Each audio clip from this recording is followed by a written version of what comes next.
On Second Shot, we tackle 2 new headlines every week to find out what kind of wisdom the world is dishing out today. And we want you to be a part of that. When you see a headline you want to take a second shot at, or if you're looking for advice, or just want to tell us what you think of the show, email us at secondshotcast@gmail.com. If you like what you hear, rate us on iTunes. This helps us move up in the ratings so more people will see us. And if you want to hear more, subscribe to the show so that the new episodes will get straight to you every single Friday. We love you. Thanks for listening and enjoy. There's a lot of news in the world today. News that might surprise you, startle you, upset, or maybe impress. News that's not always for the faint of heart. That's why the man who failed his way to success, Heath Oaks, is stepping up. Tackling today's headlines with ignorance on fire in a way only a millennial mogul can. Take off your sport coat, grab a beer, and enjoy the conversation. This is Second Shot with your host, Heath Oaks. I have to say, this is really weird feeling, and it's glad to be back because I had like dental work done, so like half of my face is numb, and I'm like talking and like trying to play with my lip because it feels like it's weird, and I'm like, this is odd. If there's ever a week to watch the video version of the Yeah, show. it's like half of my mouth is all lipped over. That's Like, right. You sound drooling. Yeah. Jenny, Zach, and Matt in the house as always. Hey, everybody. Hey. And I'm Hello, finally hello. back from my long hiatus. Yes. You were missed. You were Yeah. missed. I dearly. missed it, but Yeah. it's been going nonstop. Fourth quarter's super busy for us, so Sure. it's on the road a lot, it seems like. Ugh, you're not the only one. It's been crazy around here, too. Is it? Yeah. Everybody. It's the holidays, I guess. People, Yeah. got parties to go to and families coming into town, and you got to think things out by the end of the year. It's a mess. It's busy and crazy, and then there are some people who think, oh, I made that resolution last year to do that one thing. Yeah. And they realize they have 3 weeks left to go. Now's the time. So some people are kind of hustling to the end of that, Anybody too. know how I can drop 20 pounds in 3 weeks? Right. Hit me up. Do people pick up their New Year's resolutions at the end of the year? Or do you just say, forget it, I'll get to it next year? Is that... I like to try to get a jump start on it so that if I have a resolution for the next year, then it's already like really easy You're to ahead do. of the game. It's a Yes, good one. already Yeah. ahead of the game, or kind of get the framework set for the start of the new year. Well, I think that people need to go ahead and start thinking about our New Year's tradition right now, to be thinking about the It's a good dream one. boards Yeah. for New Year's. Yes. People really, that's such a good practice, and we'll get into that more, I think, in probably one of the third segments of the next couple episodes as we get closer, to give you an idea of what that is. Because I think it's something that I think it's a great practice for us. It's helped. And I think it'd be good for a lot of people to do. Yes, yeah. Maybe we'll do something in the Facebook Yeah. grouure and maybe kind of share the boards yeah. and things like that. That'd be fun. Yeah. Speaking of New Year's resolutions, one of my worst segues ever on this show. This has nothing to do with New Because Year's it makes resolutions. no sense at all. Nothing at all, yeah. So you were thinking about Go ahead, it, but Zach. Yes, yeah. here it is. The first headline of the show. Storage Wars star Dan Dotson sold a $500 storage unit with $7.5 million accidentally hidden inside. For those who haven't seen the show Storage Wars, let me explain. This is how it works. People have storage units, of course. Everybody's got some, I guess. Over time, if you don't pay off your debt, the storage unit is sold at auction, basically sight unseen, to anybody who'd like to buy it for however much the auction goes up to. So this man, Dan Dotson, buys a storage unit. An anonymous buyer. I don't actually know the name. It's not listed in the article. Buys a storage unit that used to belong to Storage Wars star Dan Dotson, who's on the show.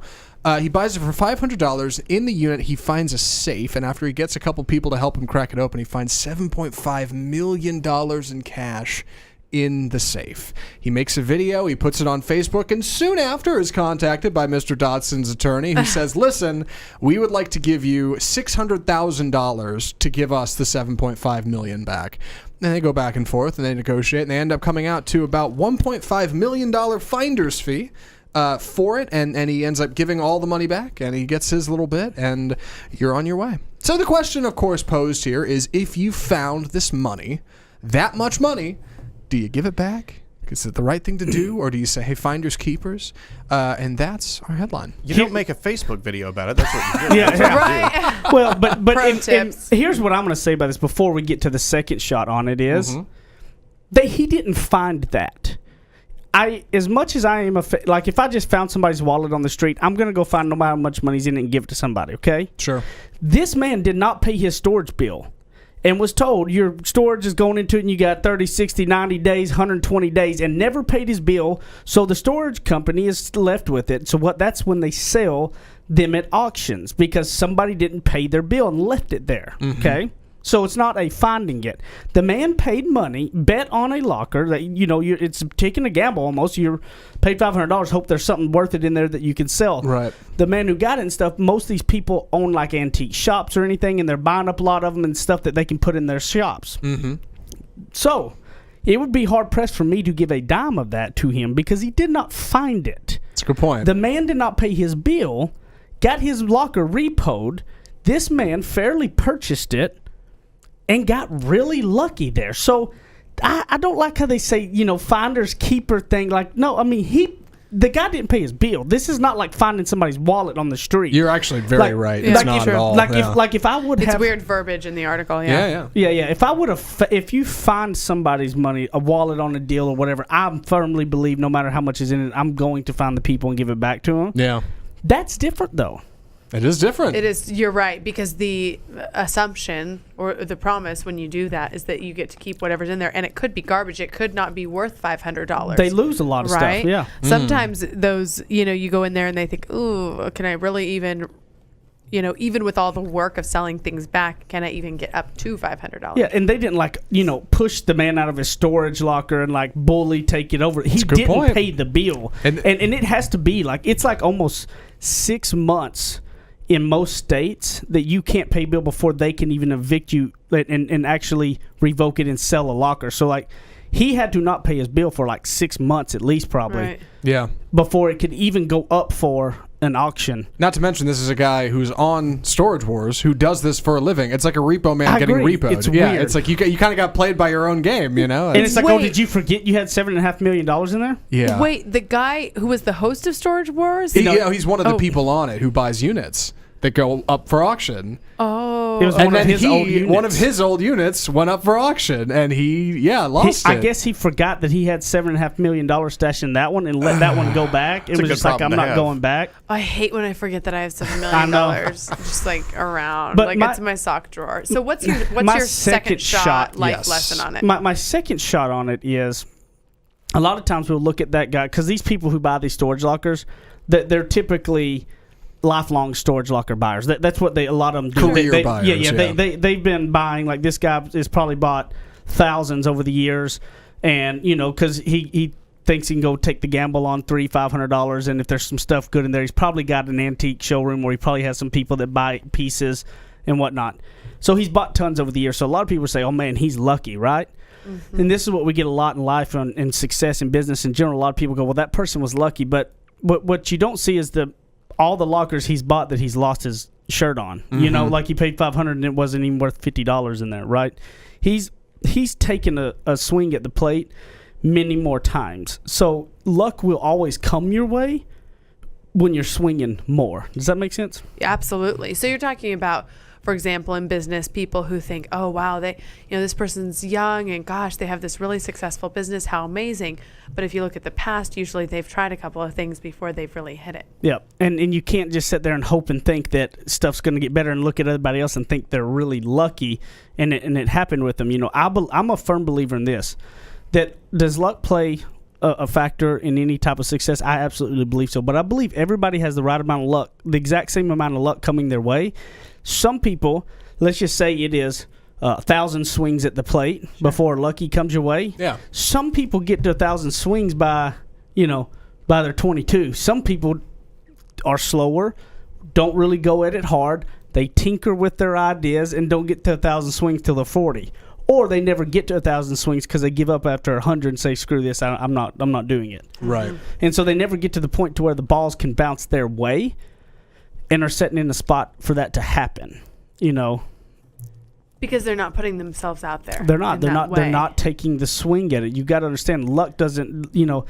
The odds of the luck coming your way the first time you do something are slim to none. But we hear about those stories and we go, "Oh, that if it didn't happen for me, Sure. it did for that person." Well, that's in top 1% with it. But the majority of people, luck will always come your way. I firmly believe that if you're out there pushing with it, luck and the ball will bounce your way. You have to be looking for it and you have to be prepared to take ownership of that luck when it comes your way. And not waste the time in between. Absolutely. Right? You got to get after it. If you want something, you have to get after it. You can't sit there and think that and let it hold you back, that somebody else, keep looking at somebody else and thinking, well, they were lucky.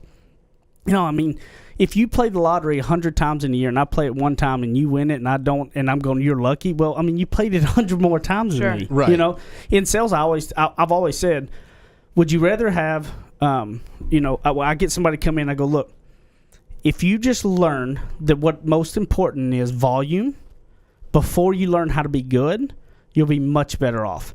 Don't worry about, crafting your sales skills, being the best salesperson, really knowing your stuff really well. Yeah. That, because if you don't get in front of somebody, knowing all that stuff does you no good, right? If you learn volume, you're going to get skills much faster. So, the way I looked at it, I had my mindset change. When I went out in a day, my goal was to get 99 people to tell me no. And so every time I got a no, I was happy, right? It was a mind trick with me. I was happy. Interesting. I'm into that. Yeah. And then I went after those no's and I got more yeses because of that. And I wasn't very good. I didn't know what I was doing. But then I got better than everybody else faster because I had done 100 presentations where they had done 10. Right. So I had crafted my skills. Some people come in and go, I want to learn everything. I got to know all my knowledge. I got to know all this stuff. And they get it all prepared. But you know what? They've done zero work. And so it's like, all that stuff. But if you're not put in front of a customer, then you're never going to get a sale. It's sort of the same concept when I tell up-and-coming journalists to always take the morning shift job if they can, because on a morning show, the show is going to be at least 2.5 hours long, potentially up to 6 or 8 hours long. So you're going to do like maybe 8 live shots in a day, whereas if you're on the more prestigious evening show, you're going to do maybe 2 live shots a day. So if you have a 2-year contract, you come out at the end, you can do the math. I mean, you're going to get so much more practice and you're going to come out being so much more well-versed and skilled because it's hit it, Yeah. one after the other, after the Yeah. other, after the other, as opposed to having just that one nicely crafted one in the evening. And the trick that everybody has is that other people get lucky, not them. And I firmly do not believe that. I believe everybody has it. It's just that how many swings are you going to be taking? The more swings you take, the faster you do it, the more, live shots you do, the better you're going to be than everybody else. Don't worry about crafting it all, getting it all better. Just go get your tail end up there. Get to swinging at it some, and you're going to be much better off than anybody else. So we'll be back in a minute on the second segment of Second Shot.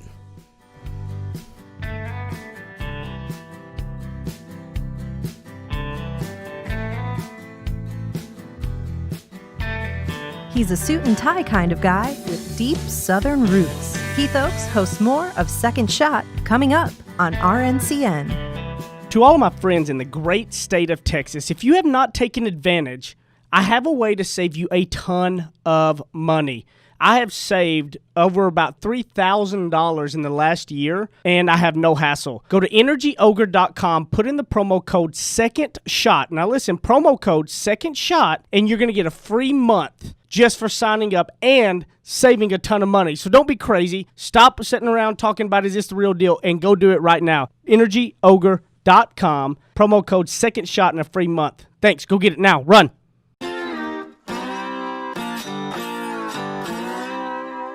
Ready? Aim. Fire. Second Shot is back for another round on RNCN. I can't help but laugh and smile a little bit when I looked over there at Zach's coffee cup and he has a quote from Michael Scott on his coffee cup. I wonder if he's like the most like quoted and talked about like kind of like fake character, but like in real life people act like he's almost like a real person, like a Michael Scott quote. Man, Yeah.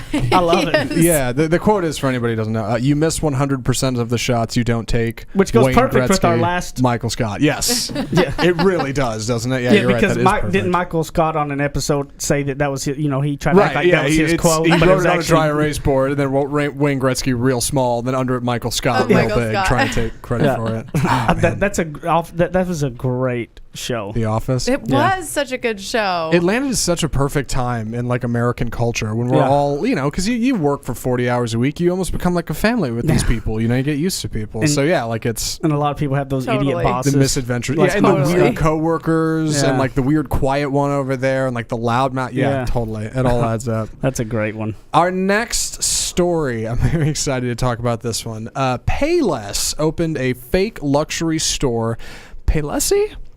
I don't know how to pronounce it. It's a fake I store. think that's right. To see how much people would pay for $20 shoes, Payless Shoes, recently in Santa Monica, took over a former Armani store and stocked the whole place with $19.99 pumps and $39.99 boots. The chain, via agency DCX Growth Accelerator, which I guess is advertising, invited groups of influencers to the grand opening of Payless and asked their opinions on the designer wares. Partygoers, having no idea they were looking at discount staples from the mall scene, said they'd pay hundreds of dollars for the stylish shoes, praising the look, materials, and workmanship. Top offer, $640, which is an 1,800% markup for those of you playing along at home. And Payless sold about $3,000 worth of product in the first few hours of the stunt. At the end of the day, they did ring up the purchases, but didn't keep any of the money. They didn't want to, think people are getting cheated. Influencers got their cash back along with free shoes. And the reactions caught in the short and longer form ads, which I guess will come out someday, those shocked gotcha moments are truly priceless.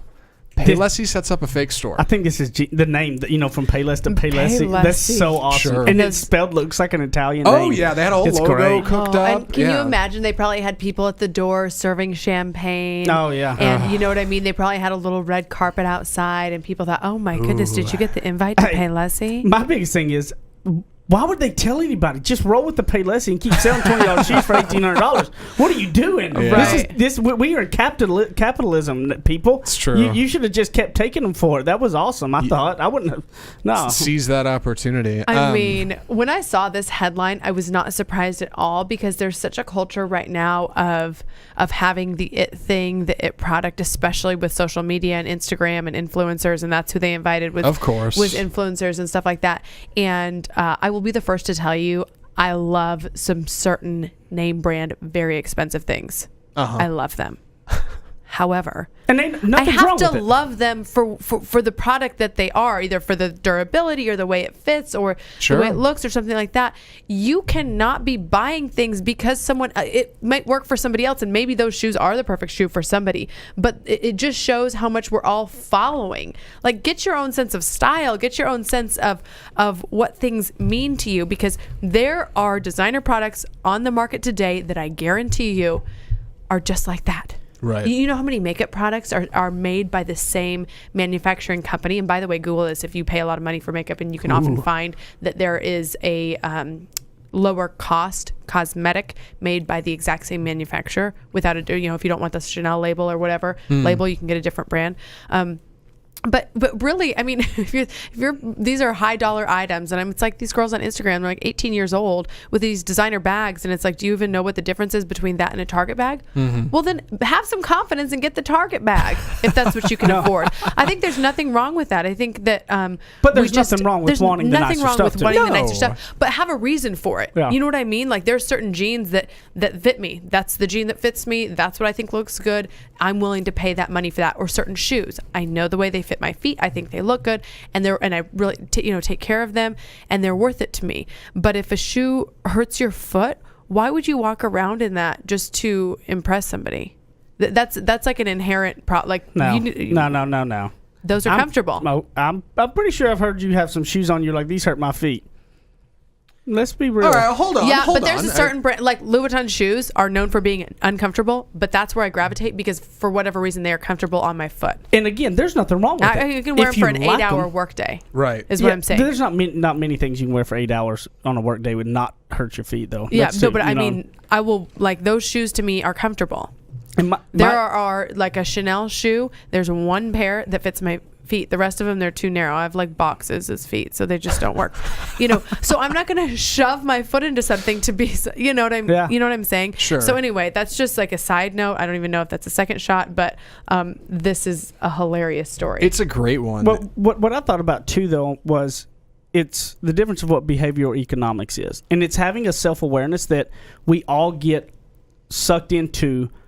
Can easily do it, we don't know it. We have a bias that we cannot control or not aware of, and to make a note of it. Behavioral, economics was always ran off of people. The old economists would run things based on just like what the what the facts should be, what the truth should be, right? Like what makes kind of the common sense. Like in fact, if you give people more choices, they're going to be happier, right? That's not the case.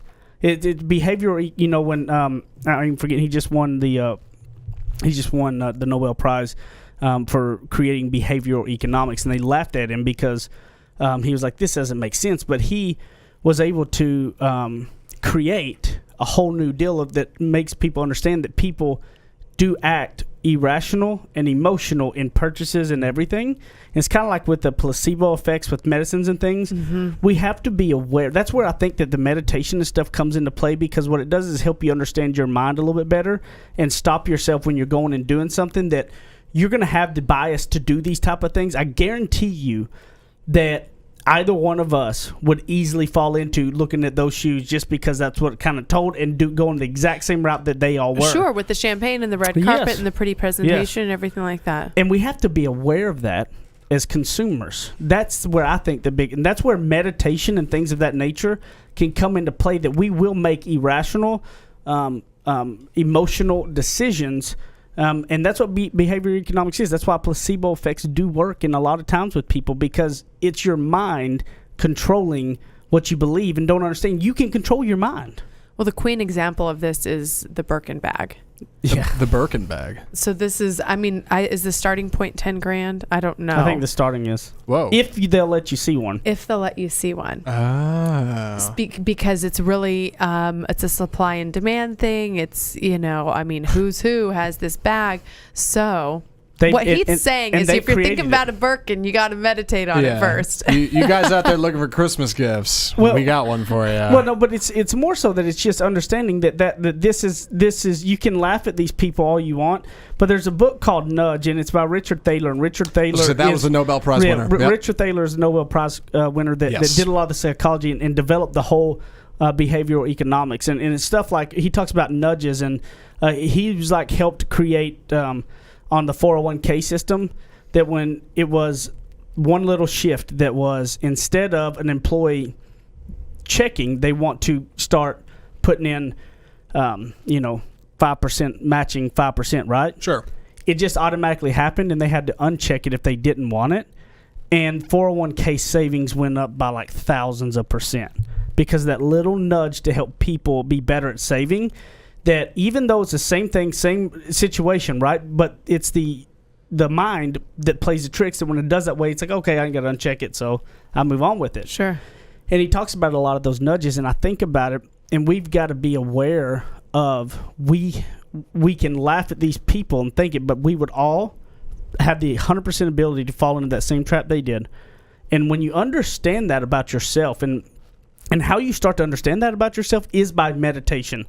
Mindfulness, and that's what meditation is. Well, just being aware and knowing yourself. That's what I'm saying. Yep. Know yourself. If this is the perfect shoe for you, get after it. Yep.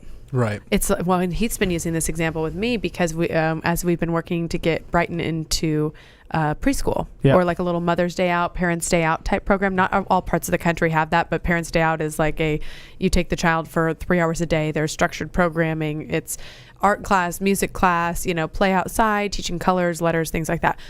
So we've been trying to do that, and he's like, this is a scam. Yeah. They're all saying, oh, we've got this wait list a mile long, which then results in me panicking and paying their $100 admission fee, even though I don't know if I'm even going to get in, and then calling them every day like a psycho, trying to get in. But it's that same kind of thing. The scarcity makes us think that we want it more than, I don't even know. I haven't even been in some of these schools. You're right. That's what because So it's I'm just impossible to have admitting every that, single one of those schools that have wait lists a mile long. They all say there's no way. There's not that many people because every one of them says it. Oh, sure. But that's a behavioral economic play, and that's where I think if you have the mindfulness and the awareness that there are times and things that you can fall prey to, but you know what? And sometimes you need to know that you can trick your mind into something to power through it too. Understand that. Because there's times that you may, even though you don't feel good, you're down, but you really got to be performing at your best. You can overcome that. Oh, definitely. So if you can be sucked into believing that everybody's on a mile-long wait list and I want to pay $100 to everything with it, right? You can also over-control your mind to power through something when you need to. Like, you don't have to be a victim to your own mind. You control it. It does not control you. So I got her in that school. You did. You did. I did. You sure showed that. And the things that you did to get that done is amazing to me. Well, You don't. I'm gonna have to hear that story. It's like I dare you to mess with this woman and her child. Oof. You're gonna get ran over. Not me. Yeah. Yeah. But I will. I would encourage anybody on here learning about behavior economics is something that has been so eye-opening to me because I believe it is something. I don't care if you're running a business, if you're not running a business, if you're middle manager or anything. There are a lot of things. Go look up the book Nudge by Richard Thaler. Because it's more than behavior. It is behavioral in general. So there's a lot you're going to learn, not just economic stuff. It'll teach you about your mind and how it works and things. And I've found it so fascinating. Even though I'm not like an econ major, and even if I'm running a business, I'm not the finance guy. Okay, that's not my thing. But I love learning about stuff like that because it helps me understand why I would do certain things. Sure. So I'd encourage you all to go do that and take a look at that. And I may open up a Hawo store and put some Payless shoes in there and mark it up and get some champagne and red carpet. We make some money, honey. Make it happen. All right, we'll be back in a minute on the third segment of Second Shot.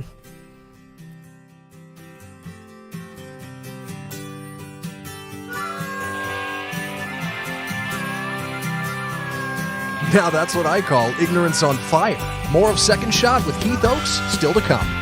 You guys have been listening to Second Shot and hearing us talk about it. You need to go pick up my book, Ignorance on Fire, A Journey of Failing Your Way to Success. You can get it on Amazon in a paper book. You can also hear this beautiful voice of mine in audiobook style on Audible or anywhere you're going to get your audiobooks. Guys, this book took a lot of time to put into it, and I believe it can really be some life-changing stuff to help you on your path to success. And hopefully you're going to fail your way to success just like I did. Ignorance on Fire, A Journey of Failing Your Way to Success. Amazon.com, Audible.com, audiobooks, paper books, everything. Get it, share it with your people, and I appreciate it. Thank you, guys. Go pick it up today.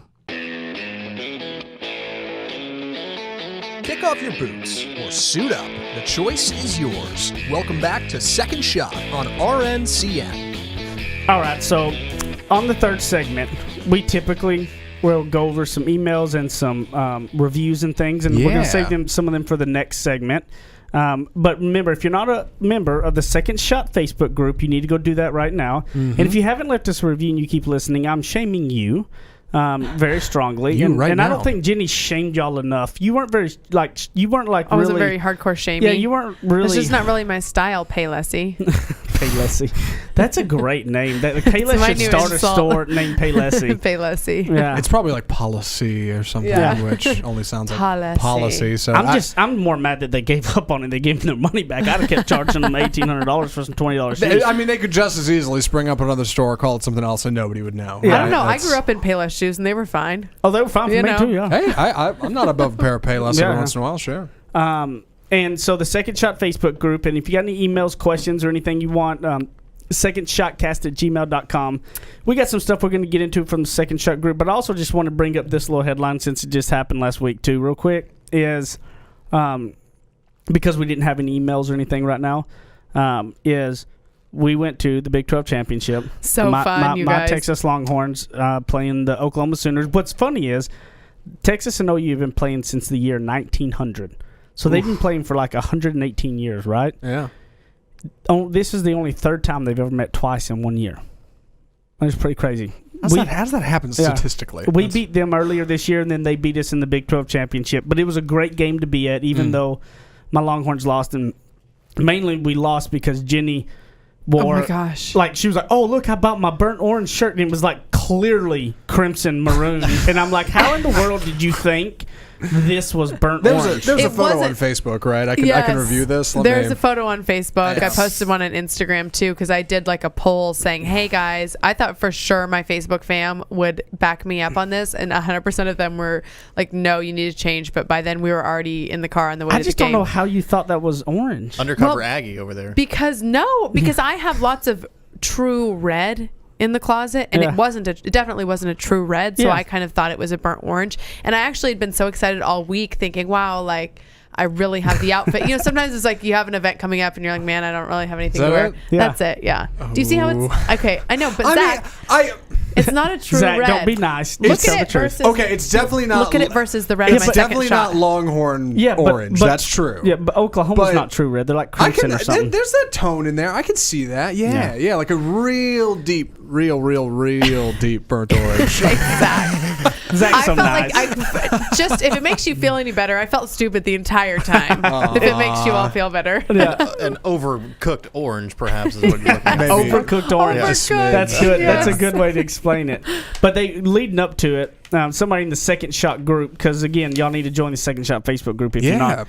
Posted this story and said, "Please tell me y'all are going to talk about this on the podcast," which was the Texas Longhorns do a sign hook 'em horns. Okay, Yes. so if you're watching, you can see it, or if you don't know it, then you One live of under. If you're a watching rock. on the YouTube or the You live- Facebook you live Live or under, the. you live under a rock if you don't know what Oh, the gosh. Longhorn Okay. sign is. They do horns down. It's kind of like boo you type thing. Sure. They'll turn them upside down. Yeah. And the Big 12 said that if anybody does that during the game, they'll be penalized. That they can't do it.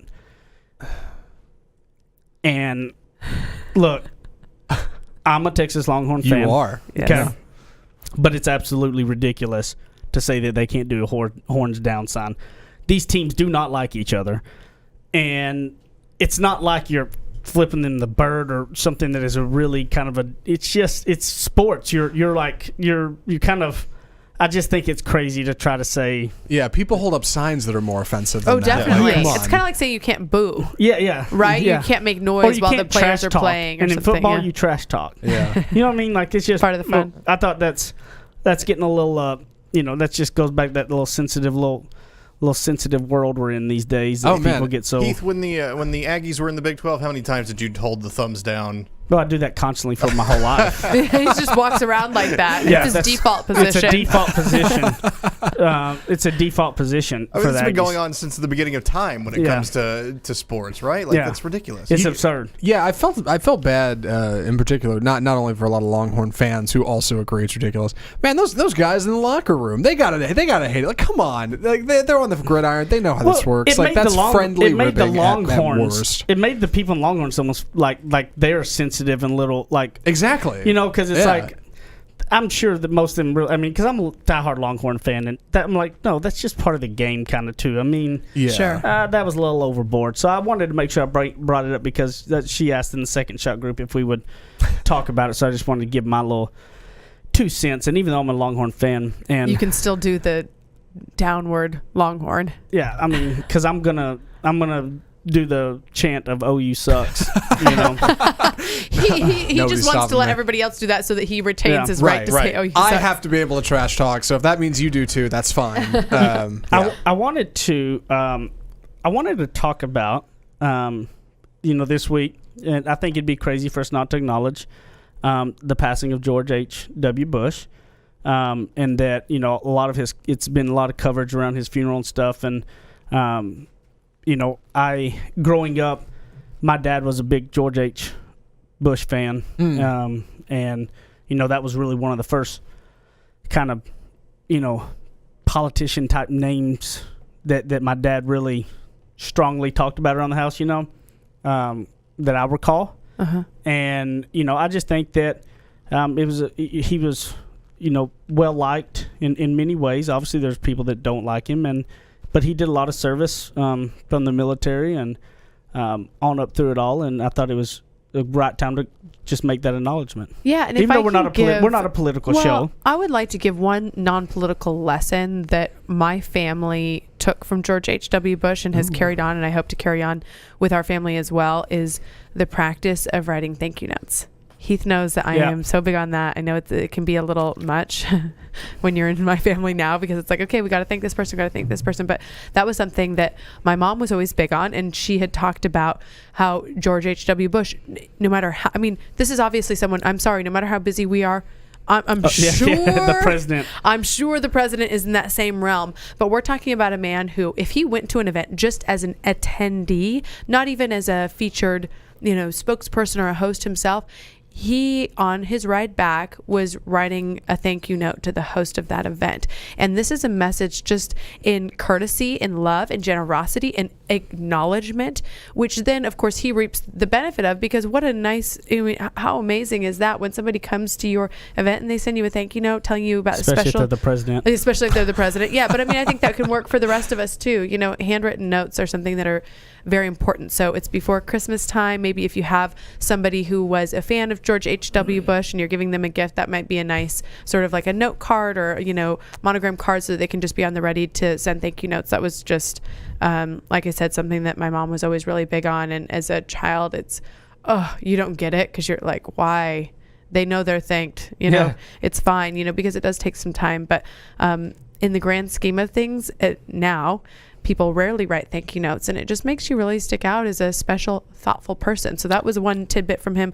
Also, he would really imparted upon others the skills of being a good listener. Yep.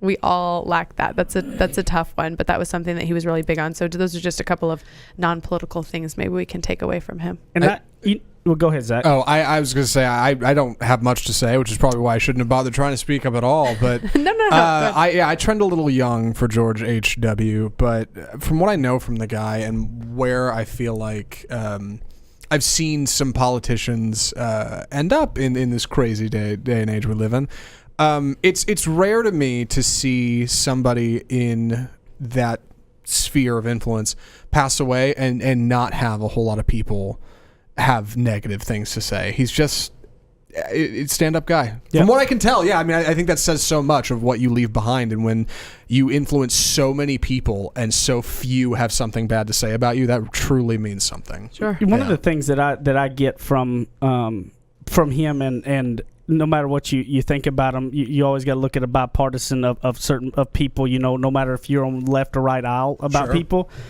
Something that I've always enjoyed about him, and that he passed on to his son, that was, you know, 2 presidents after him, was the humility of themselves. Like, what I enjoy a lot is that, you know, like you talked about earlier, that George H. was notorious saying, read my lips, I'll never raise taxes. And then in order to, I was giving Zach some history and things like that. In order to do some stuff, he had to raise some taxes. And he come out and made fun of himself about that, and just basically said, look, I shot my mouth off and really didn't realize what I was asking for and how I was going to get it done, but this is the only way to do it. And I love that humility and ownership of, look, I screwed up. Instead of trying to come up with excuses and think it's everybody, you know, like that egotistical thing. I loved being able to have. I love the being able to have humility about your faults and where you are. You know, he and George W. both are kind of famous about making fun of themselves about their accents and the kind of that quote unquote hit kind of a label they have, right?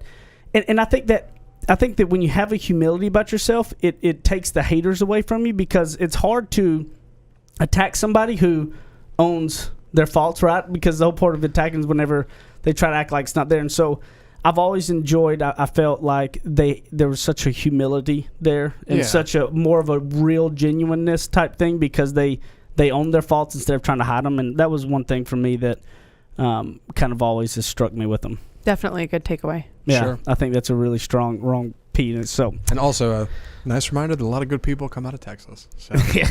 Here's one of the greats. Yeah. Well, Second Shot Facebook group, guys. Y'all need to go join it. Leave us a review, okay? Come on now. Yeah, and we're talking about, I'm getting advice from people about the T-shirts, because I've been getting a lot of requests from people saying, hey, we want the T-shirts. You can see them if you're on Go to video YouTube. right now. Look. Go on YouTube. You can see them if you're on there. T-shirts, hats. People are asking about that. I'm trying to find a really streamlined way to make it, you know, affordable for everybody and that kind of thing. So if you have suggestions, I'm taking those in the group. Where can they find you, Jenny? JennyAnchondo.com, at Jenny Anchondo TV on Twitter, on Instagram, which is my favorite of all, and you'll definitely connect with me on there, Jenny Anchondo. Zach and Matt.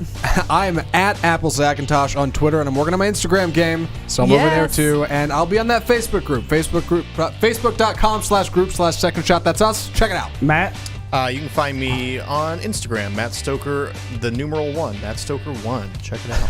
At Heath Oaks and at Ignorance on Fire on Twitter, Instagram, and Facebook. And the Facebook group will see you there. And until next time, I love you guys.